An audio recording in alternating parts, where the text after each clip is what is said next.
कंजूस थे, फिर विट्ठल भगवान ने एक लीला करके उनको भक्त बना लिया।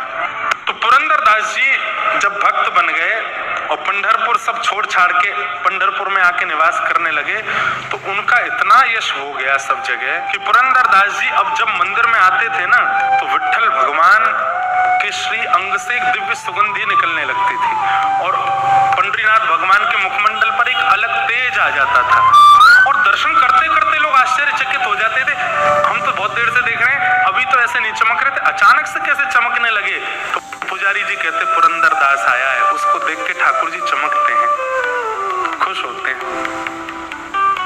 अब इससे हुआ क्या कि उनकी प्रसिद्धि इतनी हो गई पूरे पंढरपुर में कि पुरंदर दास जी जब अपने घर से निकलते थे तो रोडों को लोग फूलों से सजा देते थे, उनके चरण छूते थे, ऊपर से पुष्प वर्षा करते थे, लोग बाग घुटनों पर बैठ के रोते थे पुरंदर दास जी को देख करके कि आप इतने बड़े भक्त हैं, आप हम पे कृपा करो। सबको देख करके पुरंदर दास जी यही कहते हैं, पंडरीनाथ मैं इसका अधिकारी नहीं हूँ, मेरा इतना सम्मान मत कराओ, मैं इसके योग्य नहीं हूँ, मेरे साथ ऐसा मत करवाओ। हरि का स्मरण करो रे मन, हरि का स्मरण करो संकट में, वही सहारा है। हरि का स्मरण करो रे मन,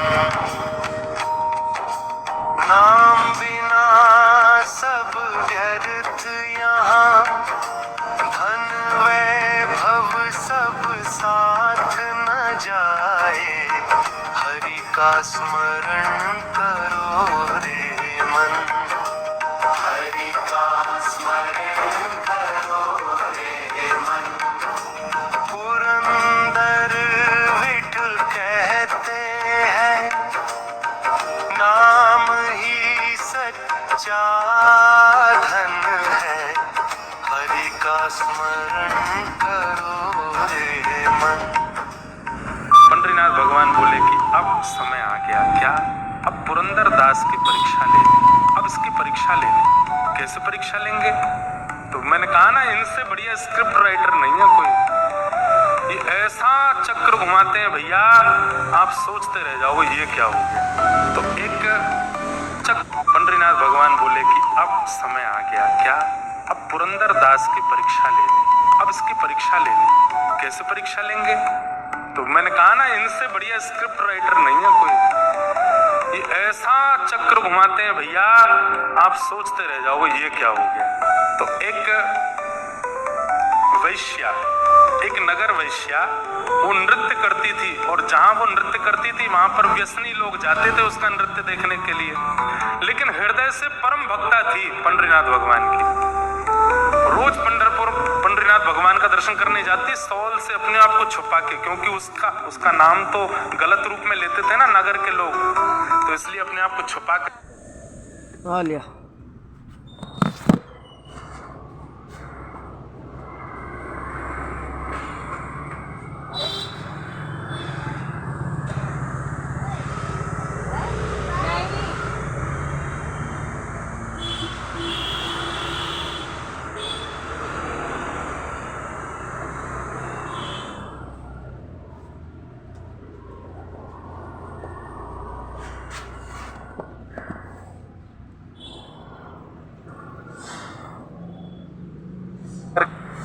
जाती, मुंह ढक करके जाती और पंडरीनाथ भगवान को प्रणाम करती और प्रणाम करके कहती, मेरे पास कुछ और तो है नहीं देने के लिए, एक नृत्य ही मुझे आता है और यहाँ मुझे कोई नाचने देगा नहीं।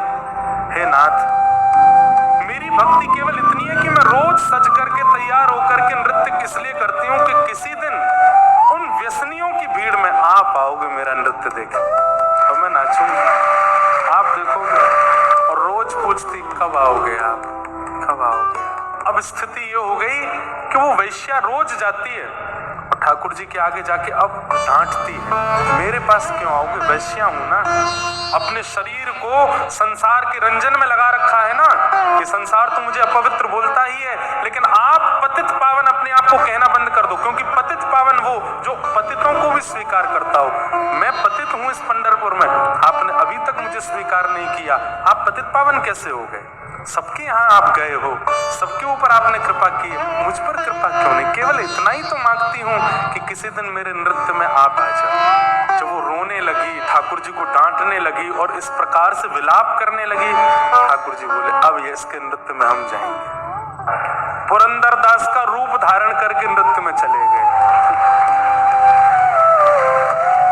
वैश्या नाच रही है और लोग बाग पी रहे हैं, खा रहे हैं और गंदी गंदी बातें कर रहे हैं। कोई धार्मिक व्यक्ति भी वहां प्रवेश ना करे, तिलक वाला भी प्रवेश ना करे, पुरंदरदास तो बहुत बड़ी बात है। और इतने में ही पुरंदरदास वहां आए। आज ज्यादा चढ़ गई है हमको, हैं? ये कहां से आ गए यहाँ पे? पुरंदरदास को देख करके अपनी आंखें मीड़े, फिर खोल के देखे, है तो वही। पुरंदरदास जी वहां पहुंचे और जाकर के जो बैठे थे उनसे, लाओ भाई मसनद हमारे लिए भी लगाओ, आज हम भी देखें क्या नृत्य है। लेकिन वो वैश्या, उसके तो हाथ पांव कांपने लगे। बोले कि हरि नहीं आए लेकिन हरिजन आ गए। हे पंडरीनाथ, अब आप भले ही मत आना, मुझे तो मिल गया, मेरे हरिजन आ गए सामने। अब तो वो ऐसा नृत्य करे, ऐसा नृत्य करे। लेकिन वहां जो बैठे व्यसनी लोग थे उनको नृत्य दिखाई नहीं दे, वो तो पुरंदरदास को देखें और आपस में चर्चा करें, हमारी पत्नी इनका प्रवचन सुनती है। अभी रुक, उसको पकड़ के लाता हूं, दिखाऊं तो सही उसके गुरु का रूप। दौड़ा दौड़ा गया, कोई अपनी पत्नी को बुलाने गया, कोई अपने मित्रों को बुलाने गया, कोई अपने जो जो प्रवचन सुनते थे, जो जो उनको प्रणाम करते, सबको खींच के ला, देखो तुम्हारा पुरंदर। ये पुरंदरदास वैश्या, छी छी, राम राम राम। हमसे कहा मोह माया से दूर रहो, खुद आ गए यहाँ पर। जब वैश्या ने नृत्य करके नित्य विराम किया तो पुरंदरदास जी पर वाह वाह वाह वाह, क्या दूं क्या दूं क्या दूं, इतना अद्भुत नृत्य। तो अपने हाथ के सोने का कड़ूला उतार करके वैश्या को दे दिया। बहुत अच्छा नाचती हो। क्या, मैं तो आनंदित हो गया। अब तो महाराज काना फूसी होते होते सुबह हुई नहीं, रात में पूरे पंढरपुर को पता चल गया कि ऐसा हुआ है। पुरंदरदास जी का इतना अपयश हो गया। अब पुरंदरदास जी प्रेम से सो रहे थे, तो पंडरीनाथ भगवान थे, पुरंदरदास थोड़े ही थे। ठाकुर जी बढ़िया मटकते हुए जा रहे हैं, सब जो लोग बाग खड़े थे मुंह पे हाथ धर के, क्या नाचती है ये।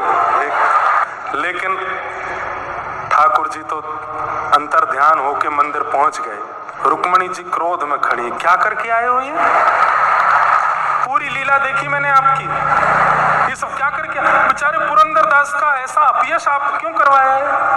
देवी, ये मैं परीक्षा ले रहा हूं। पुरंदर अब भक्त हो गया है, उसका इतना सम्मान हो गया है, पूरा जगत उसको पूजने लगा है। ये परिस्थिति देख करके मैं देखना चाहता हूं वो मेरे प्रति अब कैसा भाव रखेगा, उसके मन में क्या आएगा। और तुम भी देखना, ये परीक्षा मुझे करनी है, और केवल पुरंदर की नहीं, मैं अपने सब भक्तों की ऐसी परीक्षा लेता हूं, मुझे करने दो।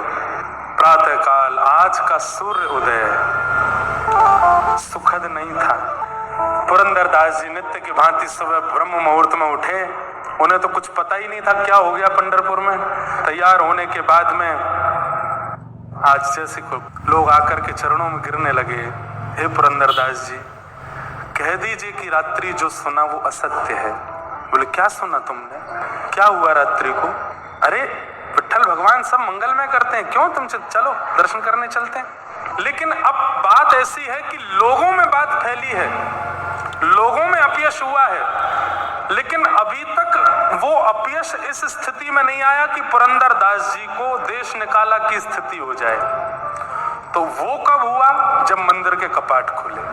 जैसे ही कपाट खुले, पांडुरंग भगवान खड़े थे, एक हाथ में कड़ूला था, दूसरे में था ही नहीं। और जब दूसरे में कड़ूला नहीं देखा तो पुजारियों ने हल्ला मचाया, बोले तुरंत। वो जो कभी मंदिर नहीं जाते थे आज पहुंच गए और जाकर के पुजारियों से बोले हमको पता है कड़ूला कहाँ है। बोले कहाँ है? बोले वो वैश्या नाचती है, उसके पास है। उसके पास? उसने चोरी की? नहीं नहीं नहीं नहीं, चोरी करने वाला तो कोई और है। सुन के बिल्कुल उसके मन में जाने क्या बात आई और जेब से निकाल करके कड़ूला उसी को दे दिया। नहीं मिल जाए अगर वैश्या के पास तो हमारा नाम बदल देना, चलो।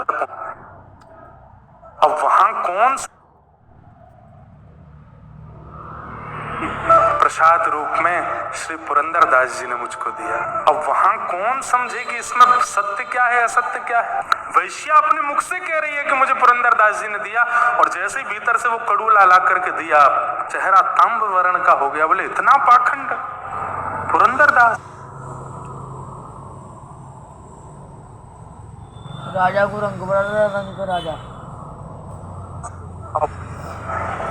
नीची नजर है जी, प्रसाद रूप में श्री पुरंदरदास जी ने मुझको दिया। अब वहां कौन समझे कि इसमें सत्य क्या है असत्य क्या है।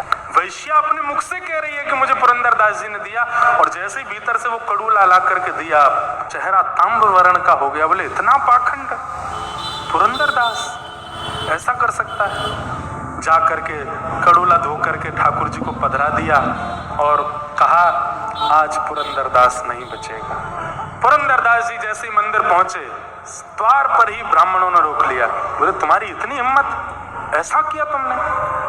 पुरंदरदास जी बोले मैंने क्या किया मुझे नहीं पता। बोले सुनो, अब ये अपनी सफाई देगा, अपनी अपनी बातें करेगा, उससे पहले ये कुछ कहे हमें सुनना ही नहीं है। बांध दो इसको एक खंबे से। और खंबे से पुरंदरदास जी को ऊपर से नीचे तक बांध दिया और पंढरपुर के लोगों को कहा ये वैश्यागमन करता है हमें कोई दिक्कत नहीं, ये व्यसन करता है हमें कोई दिक्कत नहीं, पर हमारे ठाकुर जी की चोरी करता है इससे हमें दिक्कत है। हे पंढरपुर निवासियों, अब तो बदला तब पूरा होगा। एक एक करके आओ और आकर के पुरंदरदास पर प्रहार करो। खंबे से बंधे हैं पुरंदरदास, नहीं पता कि मैंने क्या किया। सबसे लाइन में सबसे आगे वही खड़े थे जो वैश्यागमन करते थे। सबसे आगे आकर हमारी पत्नियों को कथा सुनाता है, हमारे बच्चों को भक्त बनाता है, खुद के काम देखे थे ना, खूब भला बुरा कह रहे हैं, मार रहे हैं उल्टा सीधा। पुरंदरदास जी के नेत्रों से आंसू गिर रहे हैं। रुक्मणी जी रोष कर रही हैं, कैसे हो आप? यहाँ ये पुरंदरदास के साथ इतनी अनीति की जा रही है और आप यहाँ खड़े खड़े मुस्कुरा रहे हैं। अब वो देखना जो मैं तुम्हें दिखाना चाहता हूँ। रुक्मणी जी ये बताइए कि पुरंदरदास के मन में क्या चल रहा होगा इस वक्त। उसे नहीं पता कि उसने कुछ गलत किया है, उसे नहीं पता कि क्या हुआ है, पूरा नगर उसके खिलाफ खड़ा है, पर ऐसी स्थिति में पुरंदरदास के मन में क्या चल रहा होगा आप बताओ। क्या चल रहा होगा? वो खुद से पूछ ही रहा होगा कि मैंने किया क्या, मेरा अपराध क्या है।